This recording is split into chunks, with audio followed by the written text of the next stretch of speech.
Да, почнуваме со дебатниот дел, како што кажавме, тука во студиото го имаме господинот Драган Данев, поранешен пратеник, сегашен професор во Средното училиште Јосип Брос во Скопје. Господине Данев, се чини дека проблемите во образованието не стивнуваат, не прекинуваат, тие се константни. Ние имаме со години, со децении, да кажеме, реформи во образованието, но никако да го реформираме, барем на начин на кој што сите би биле задоволни. Еве, владата и СОНК, според она што последно се случи, постигнаа договор за платите, за покачување на 15% на платите во образованието. Вие ќе ни кажете дали е тоа добар договор. Во меѓувреме почна и протестот на професорите на УКИМ и тие бараа. Значи, овие превирања не застануваат. Прво, добар ден за вас, добар ден за гледачите на вашата ценета телевизија. Им го честитам крајот веќе на учебната година на учениците, на наставниците, на сите чинители во воспитно-образовниот процес во Република Македонија. На учениците им посакувам безгрижен распуст. Ние наставниците е добро да се подготвиме за наредната наставна година. Што се однесува до реформите во образованието, она што го начнавте вие, реформите во образованието се еден динамичен процес. Едни реформи застануваат, други веднаш почнуваат. Тоа е една таква материја во која што вие не можете да кажете добро завршивме со реформите, 10 години чекаме и не правиме апсолутно никакви реформи или придвижувања во подобрување во насока на подобрување на воспитно-образовниот процес во државата. Јас секогаш сум бил против реформи заради реформи. Секои реформи треба да бидат добро осмислени, секои реформи треба да бидат донесени врз база или имплементирани врз база на соодветна анализа за потребите на самиот воспитно-образовен процес и во еден догледен период постување на рамка во која што истите ќе се реализираат. Имаме многу држави во светот кои што имаат одлични воспитно-образовни системи. Сите тие држави имаат своји специфики во своите воспитно-образовни системи. Но едно е, како една заедничка нишка, а тоа е на што почиваат нивните резултати во тој воспитно-образовен процес. Прво и основно на што се базира реформата на било кој воспитно-образовен процес е испитувањето на пазарот на трудот. Ние треба да видиме дали имаме некоја соодветна, реална, суштинска анализа што бара нашиот пазар на труд, македонскиот пазар на труд. Какви профили на инни ученици, студенти, работници бараат нашето стопанство. Второ, се прави рана селекција, односно рана професионална ориентација на учениците.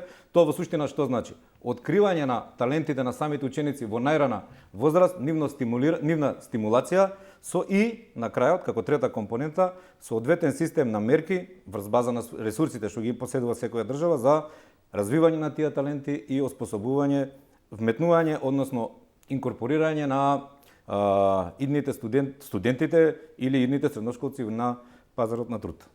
Да, кај нас се чини дека еве на пример мене ми гостуваа професори, директори на средни технички училишта, едно што беше пред некоја година. Тие кажаа дека за сите, тогаш ми кажаа дека за сите матуранти кои ги имаат, кои се при крај со училиштето, дека имаат загарантирани работни места. Но нема доволно интерес за тие училишта. Да, нема интерес, но велат еве, ние имаме фирми кои даваат стипендии, кои ги чекаат да завршат. Тоа се обично нели оние металостругарски, електротехнички, електромеханички и така натаму професии, но вели има интерес, чекаат компаниите, но немаме ученици. Проблемот е системски. А од друга страна гимназиите еве како вашата гимназиите се преполни со ученици, дури да. преполни. Ние имаме сега во неколку гимназии во градот Скопје училишта каде што фул паралелки со 34 ученика. А имаме од друга страна исто гимназиски паралелки или технички училишта каде што има 10 до 12 ученици. Замислете го квалитетот на настава. Но оние паралелки кои што се со 34 ученика и оние паралелки кои што се со 10 ученика. Тоа е една, како да кажам, контрадикторност во нашиот образовен систем. Секој или најголем процент од нашите ученици да се запишуваат во гимназија, а тоа да и биде нели карта за одење на факултет и студирање.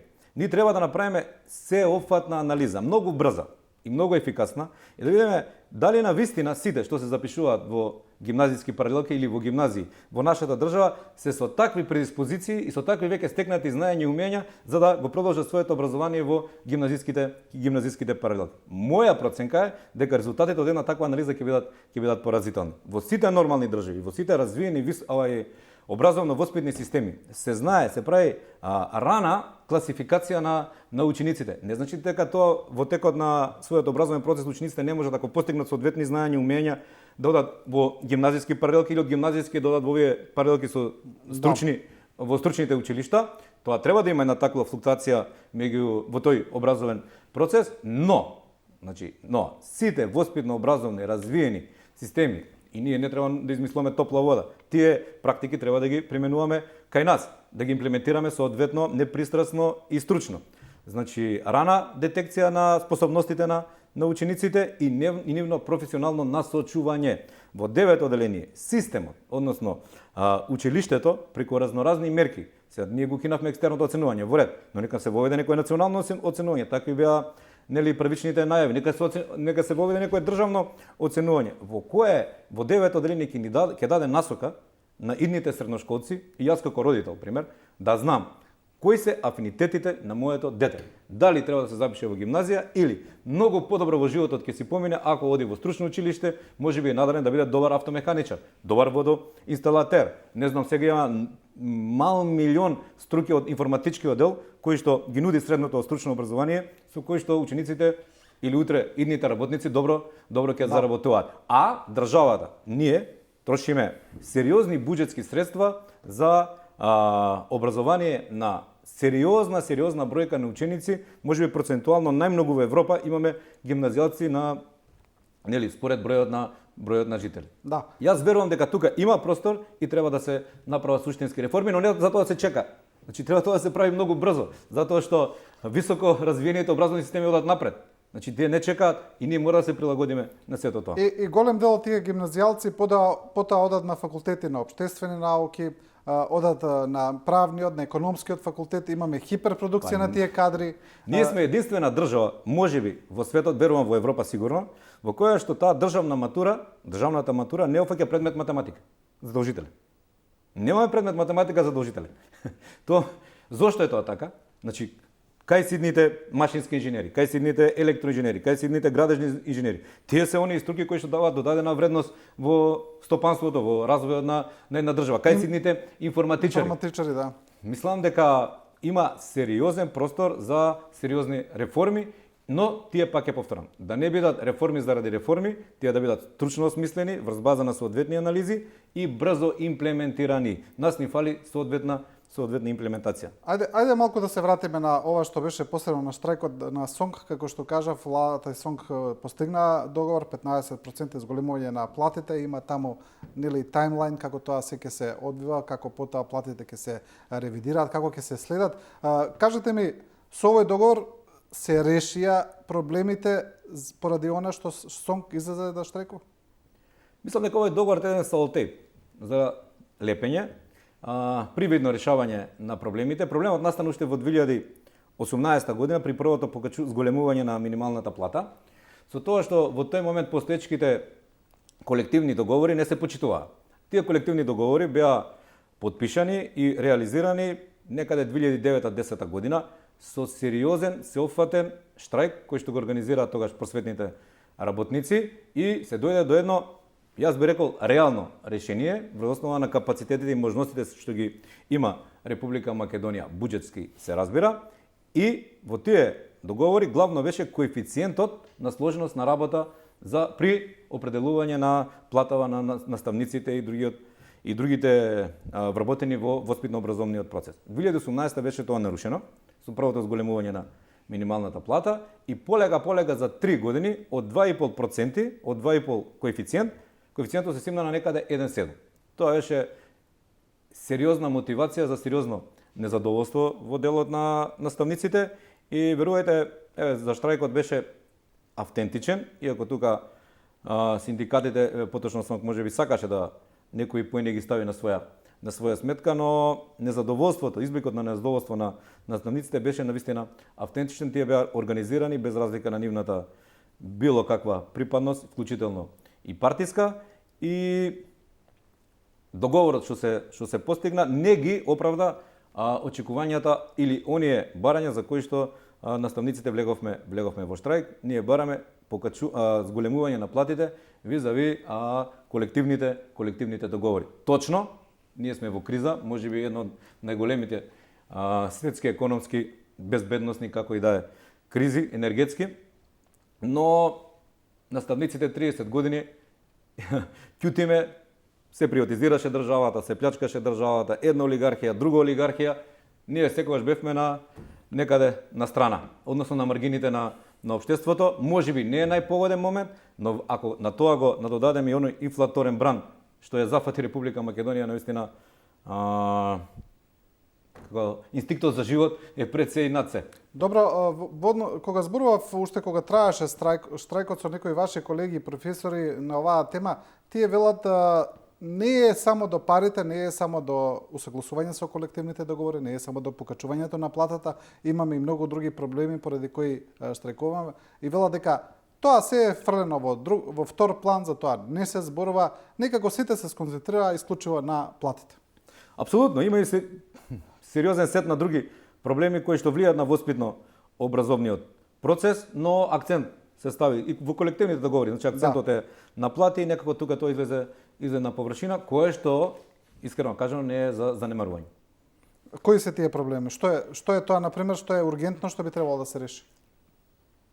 Ургентно што би требало да се реши во моментот, пак ја кажам, ние треба да направиме една сериозна анализа од стручен аспект, што е она што му фали за развој на нашиот воспитно-образовен процес. По овие проблеми точно сега што ги разговараме и ни за други се де факто причина зашто воспитно-образовниот процес не е таму кај што ни е. Значи ние имаме една нефункционална матура, еве сега во теке полагањето на матура. Јас би сакал, еве стручни служби и од МОН, и од Биро за развој на образование, од Државни испитен центар, нека направат анализа за имплементација на самата матура. Дали има еквивалент меѓу знаењата на учениците и утре постигнатите резултати. Значи ние мораме да проведеме еден реален процес, на матурирање на учениците. И сега слушам, имаме нов некој модел, не ја видов драфт верзијата, мислам дека веќе не е ни излезена. И дај Боже тој многу побрзо да почне да се прикаже во јавноста, да се дискутира по неа и нова да му се стави крај. Долго време веќе оваа матура не ги дава соодветните резултати. Добиваме вака. Зошто да трошиме пари за нешто за од кое што нема апсолутно никој бенефит. Добиваме информации често секоја година кога се полага државната матура, например дека за време на тоа полагање масовно се препишува. Имате ли вие таква информација? Тоа е проблем, значи јас до тие информации доаѓам. И доаѓа секој наставник и професор, ние можеме сега да гледаме со розови очила. Но дајте да го решиме. Проблем што е проблем. Но дајте да го решиме, ние може да дискутираме за мал милион проблеми, а ништо да не решаваме. Ние имаме два еве сега доаѓајќи навака, значи два објекти во дворот на ректорат. Едниот беше предвиден за зграда за факултетот за физичка култура, а другиот беше за факултетот Финки. Дали сте ги погледнале сега во какво состојба се? Руинирани. Тие веќе направени карабина, 5-6 години не е чепната во него, во нив шајка не е заколана. Како тоа е, значи, навистина една сериозна неодговорност. Неодговорност кон државните пари, неодговорност кон високото образование во државата. Финки, електрофакултет, мажински факултет се во една зграда. Нема адекватни услови за работа. А Финки е факултет кој што има најголем број на студенти и најголема заинтересираност. Нормално. На тоа допринесува и целата ситуација, развојот на дигитализацијата, информатичката технологија, информатичките науки, но дајте ако има за тоа побарување, ако луѓето лесно наоѓаат работа со тие факултети и се добро платени, дајте тоа да го стимулираме и да возможиме на тие студенти и наставници, професори да работат во соодветни услови. Јас претпоставам Ние имаме академии, спортски академии. Таму, значи ова се работи, институции каде што ние трошиме наши пари. Тие се пари од буџетот. Наши пари ги фрламе во ветар. Дали некој знае во каква состојба се тие спортски академии се? Па пола репрезентација, ако не и повеќе што сега ја гледаме фудбалската, па и другите, се од тие академии. Но наместо трендот на нивен развој да биде нагоре, нека направат анализа каква е состојбата денес. Па тоа се талентирани деца, таму се избрани најдобрите. Плюс стипендирани се со наши пари, буџетски пари од државата. Работат во несоодветни услови. Еве јас најдов една анализа на холандска организација Broken Chalk, веројатно сте ја виделе, велат направила анализа на главните предизвици во основно и средно образование во земји од Западен Балкан Албанија, Босна и Херцеговина, Косово, Црна Гора, Македонија и Србија.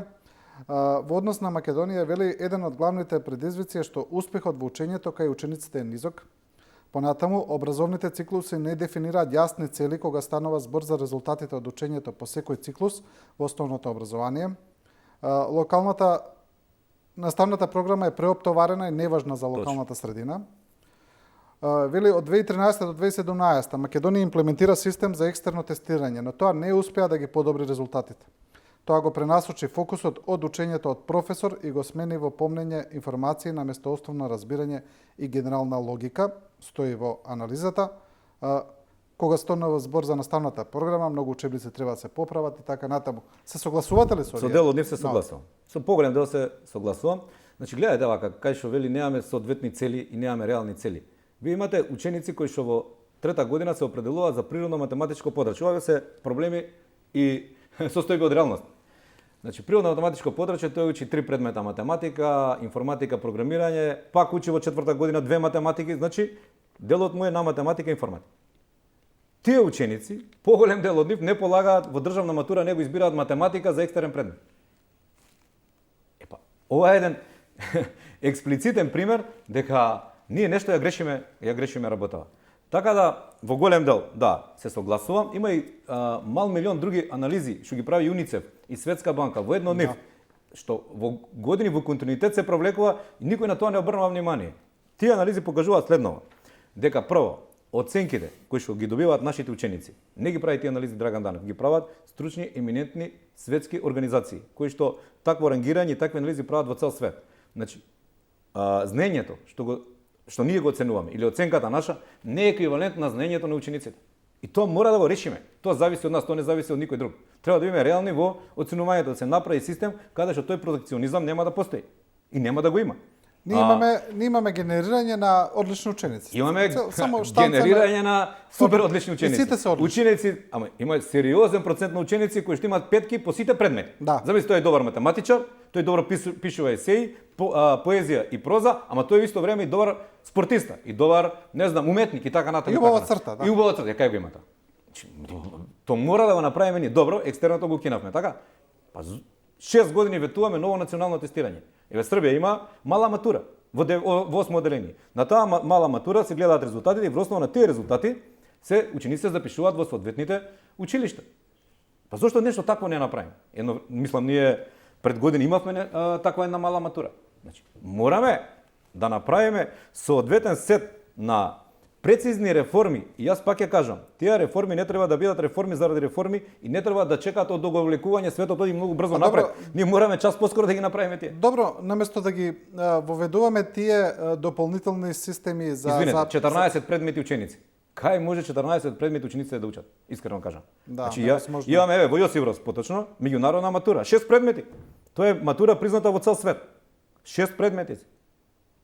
Мораме да правиме нешто или да се прилагодуваме на добро развиените воспитно-образовни системи.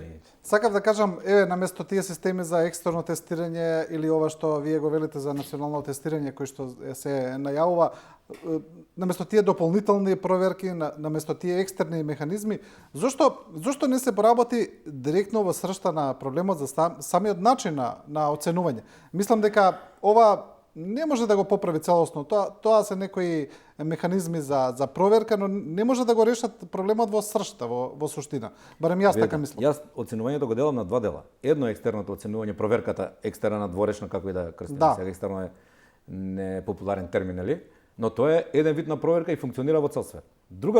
Другиот начин на оценување е мојата оценка што јас ќе ја дадам за соодветниот ученик врз база на моите согледувања како предметен наставник. Како тоа да го подобриме? Сублимација на тие две оценки е фактичката оценка на ученикот. Како да го подобриме многу добро да се направи. Начинот на оценување на наставниците во основните училишта, пред се од почеток. Како тоа да се реши тој проблем? Ако наставниците се остават да оценуваат според своите убедувања и според своите знаења и они што го стекнале во текот на своето образование како се оценува, верувате дека секој биде во ред. Можеби ќе има екстреми тук и таму, но во глобала или генерално работата ќе биде во ред. Тие се изложени на разноразни притисоци, некои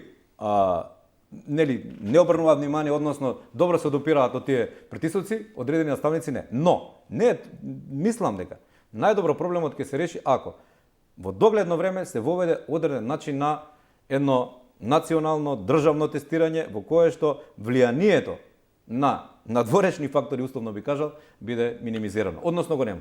Епа, тоа ми е прашањето. Има ли механизам сега, барем во ова време на интернет, се онлайн, на тие информатички технологии, еве да речеме во основното образование, има ли механизам да се исклучат тие притисоци, тие можности за протекција?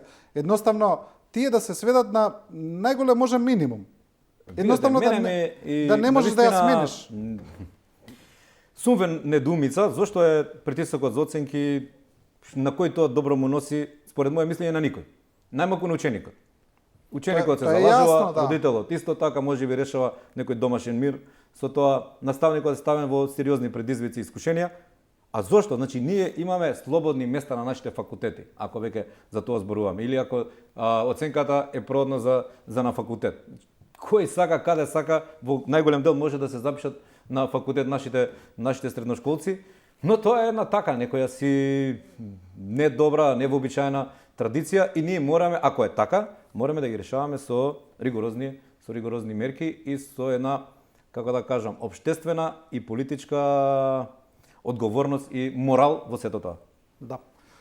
Добро, да се префрлиме малце на политика, господине Данев. Вие сега сте професор, но имате доста искуство во политиката. Бевте пратеник, бевте координатор на пратеничката група на ВМРО-ДПМН. Познато ви е ова што се случува сега во собранието.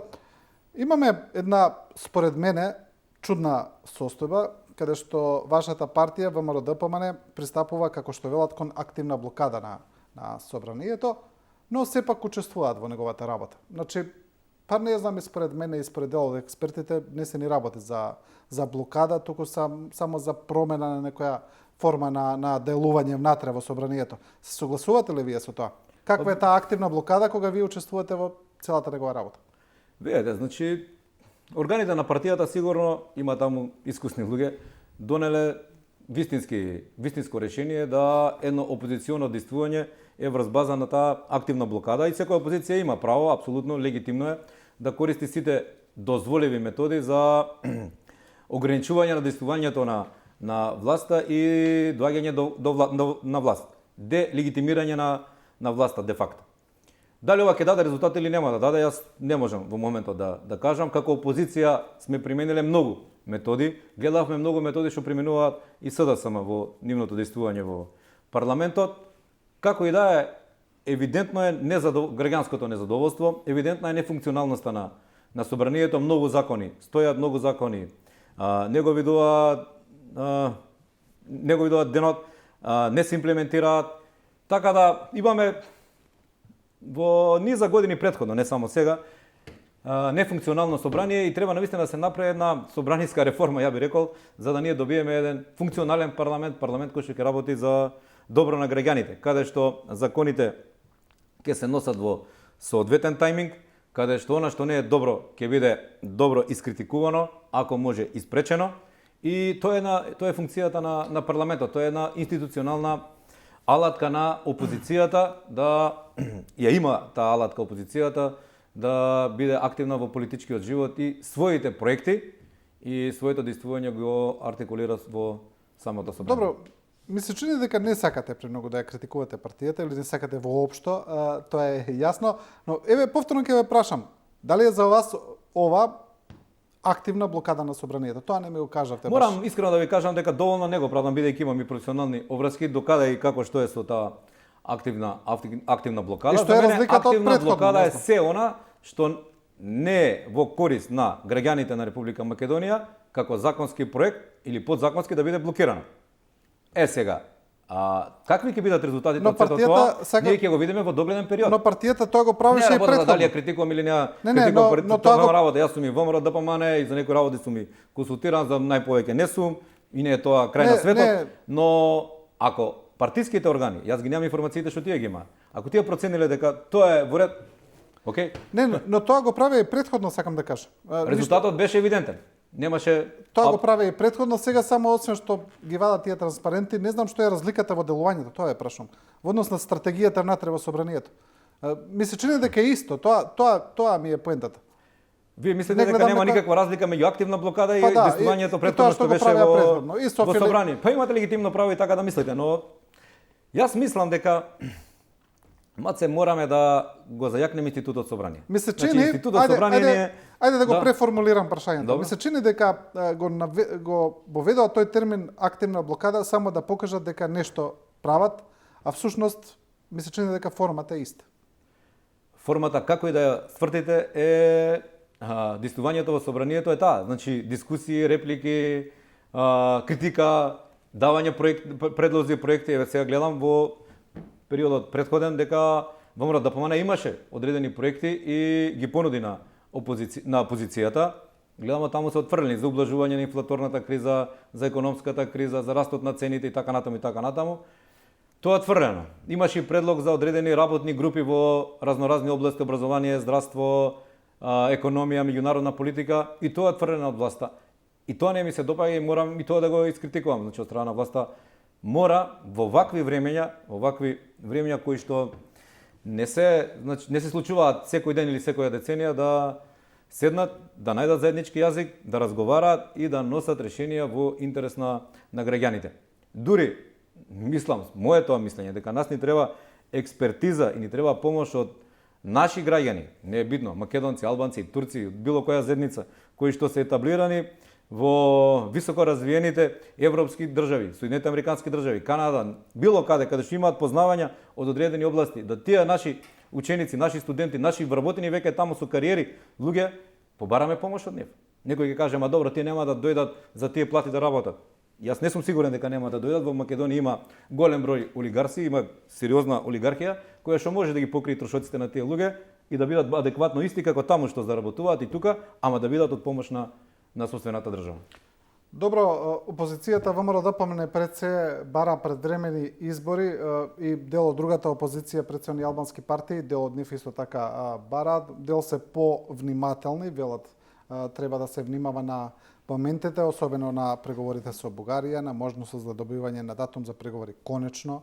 Сега, може би да, може би не, но и на останатите работи кои се случуваат, војната во Украина, кризата која произлегува од целата таа војна.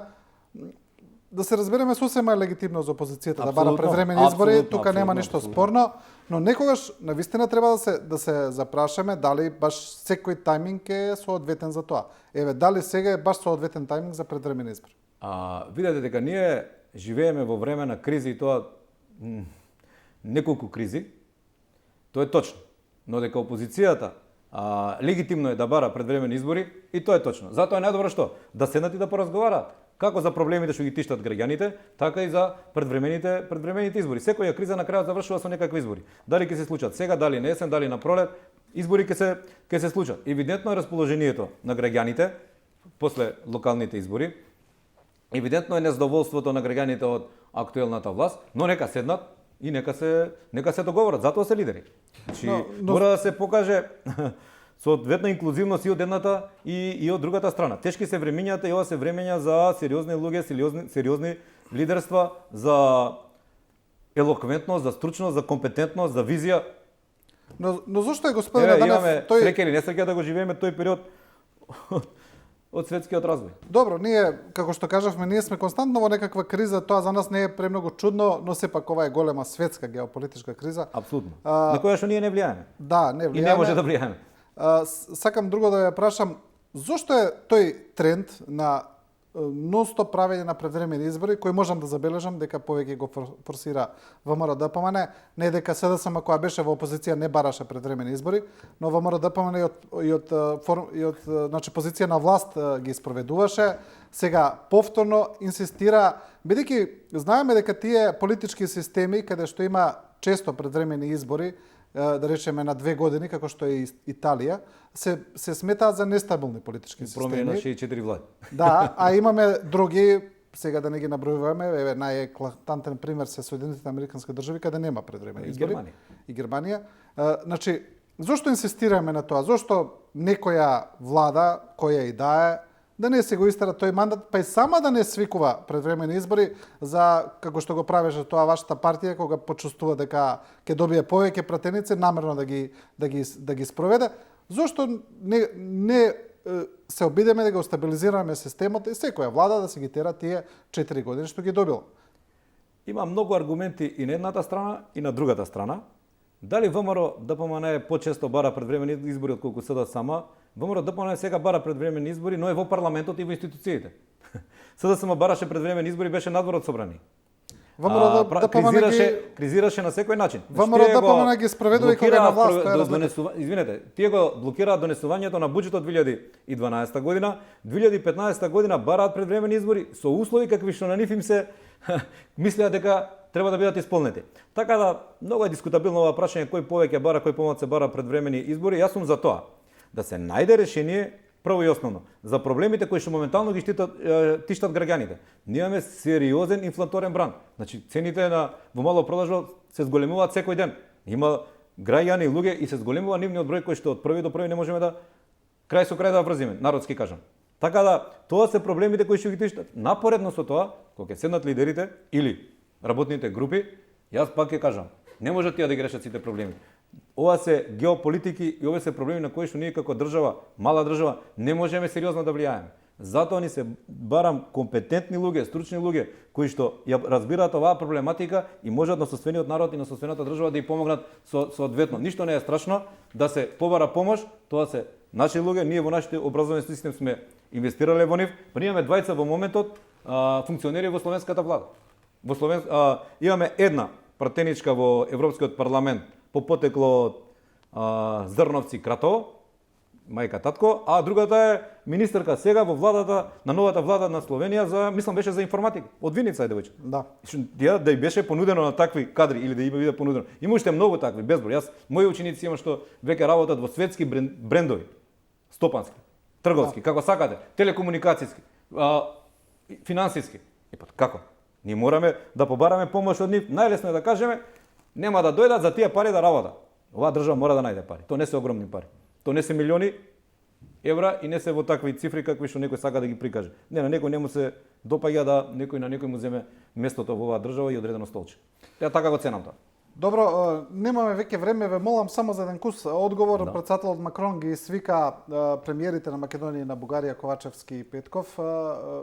Не ги свика се уште конкретно, но има такви информации дека ќе ги свика кај него за постигнување на некој договор. Ги видовме реакциите на бугарскиот претседател Радев, кој рече дека нема да оди кај Макрон, не гледа никаков напредок. Па се случи и палењето на центарот Ванчо Михайлов во Битола во меѓувреме, сите тие турбуленции. Онака сумирано, верувате ли дека може да дојде до некој решение сега месецов? Јас навивам да дојде до решение. И како човек што сум се занимавал во дел од мојот живот со политика, па и како македонец, како граѓанин на Република Македонија, сум работам и во иден ако имам прилика ќе работам за Македонија еден ден биде членка на Европската унија. Односите со Бугарија ги делам на два периода. Едниот е пред подпишување на договорот, другиот е по подпишување на договорот. Овој договор, ако сублимираме, ни донесе само проблеми и ништо друго. Еден податок. Пред подпишување на овој договор, ние 2013, 14, 15 имавме блокада, имавме вето, но тоа беше од Грчка. 23-4 европски лидери се подпишуваа како еден вид на притисок и праќаа писмо до грчката влада да го тргне вето. Во тие беше и Бугарија. Немавме договор со Бугарија. Кој нас не тераше да го подпишеме тој договор со Бугарија? Кој бараше од нас? Тогаш бев и чинител во собранието на Република Македонија. Немаше апсолутно никаков притисок, нити барање од било кој релевантен меѓународен фактор да се подпише таков договор. Тогаш се бараа аплаузи, се бараа насмевки, се бараше квази некоја меѓународен успех. Отидова, подпиша за 5 минути. И што направивме? Заедничка историја. Еве вие кај заедничката историја. Сега европските лидери велат, да, добре, договорите да се почитуваат. И тоа е нивно право. Значи, што ме подпишам договорот, треба да се почитува. Јас пак ја кажам, ние мораме да работиме на спречување, на оддалечување на двата народи од едната и од другата страна на границата. Политичарите сега се тука, утре ќе заминат. Но народите треба да живеат. Бизнисот треба да живее. Треба да направиме, ја би рекол, подобро ние да издвоиме пари од нашиот буџет, да направиме еден фонд кој би го крстеле за спречување на оддалечувањето на двата народи. На македонскиот, бугарскиот и на сите заедници што живеат од двете страни на граница. Да финансираме нивни бугарски студенти, ученици, културни работници, да доаѓаат во нашата држава, да и докажеме дека од оваа страна на границата немаат непријатели. Тие нас не дефинираат како некоја коминтерновска нација, како огромно влијание овие 60 на години на србите во нашава држава, а уствари не туркаат во српскиот двор. Значи, апропо црквата, решавањето на спорот, вакцини, сите оние случувања што претходните 3-4 години се случуваат. Да. Па ние телевизијата, пенетрирањето на српските медиуми во нашата држава е енормно во претходниот период. Ние имаме надпревар на национална селекција, па речи на сите национални селекции кои ги следиме на српски јазик. Да. Од српското говорно подрачје. Тоа се сериозни работи и проблеми. Инаку, јас пак ќе кажам, за мене е побитно од двата народи да не направиме непријатели, ние имаме заеднички работи на кои што треба да работиме. Ние треба да подобруваме образовната соработка, здравствената соработка. Има многу наши граѓани кои што одат и се лечат во соседна Бугарија. Има многу наши студенти кои што студираат во соседна Бугарија. Значи, таа соработка треба да продолжи и треба да се надградува. Да. Затоа велам, ние мораме, ја така би го решавал проблемот. Да докажеме на нашите соседи, бугари, дека немаат од другата страна на границата непријатели. Тоа е најбитната работа. Исто како што на соседна Грција и на Грција, како што идеме таму на одмор, летуваме пола Македонија, ќе докажеме еден ден дека тие од оваа страна на границата немаат непријатели ни во македонскиот народ, ни во албанската заедница, ни во бошначката, ни во турската, ни во српската, ромската, влашката и така натаму, сите што не се спомнати во устав. Ние сме пријатели и пријателски ги доживуваме нашите соседи и еден ден верувате дека таа работа на долг период ќе биде реалност. Господине Данев, ви благодарам за овој гостување. Ви благодарам на вас на поканата, секој добро. Одеме со кратка пауза за реклами и продолжуваме со Владимир Петревски.